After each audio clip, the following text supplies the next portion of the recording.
15 март. Куткаруучу үчүн бүлдүрүү иштерин кылуу. Анан алар: Кудайдын уулу, бизде эмне ишиң бар? Сен бизди белгиленген убакыт келе электе эле кыйнаганы келдиңби? Деп кыйкыра башташты. Матай 8-бөлүм 29-аят. Бул окуяда жиндер бир сырды билип калышкан. Алар акыры өздөрүнүн күнү бүтөөрүн билишкен. Кудайдын уулу жеңишке жетээрин билишкен. Бирок алар толук жеңиле турган убакыт келээрден мурун эле Машаяк келээрин билишкен эмес эле. Машаяк согуш аягына чыкканда гана өзүнүн аскерлерин акыркы салгылашууга жетелеп баруу үчүн күтмөк эмес. Ал шайтандын аймагында бүлүндүрүү иштерин уюштуруп баштаган эле. Ал кооптуу операцияларды ишке ашырган жана адамдарды өлүмдөн куткарган топту даярдаган эле.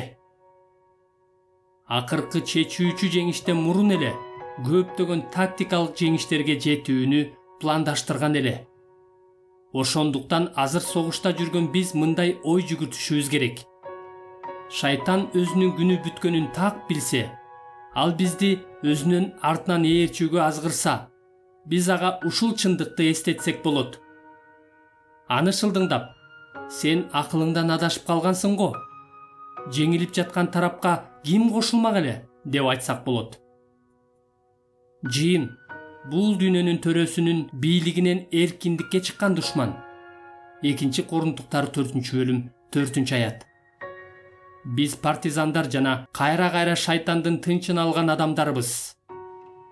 Биз абада бийлик кылып жаткан төрөнүн Кудайга каршы баш көтөрүү аркылуу түзгөн падышачылыгына каршы чыккан көтөрүшчүлөрбүз. Эфестиктер 2-бөлүм 2-аят. Бул согуш коопсуз эмес, бирок кызыктуу.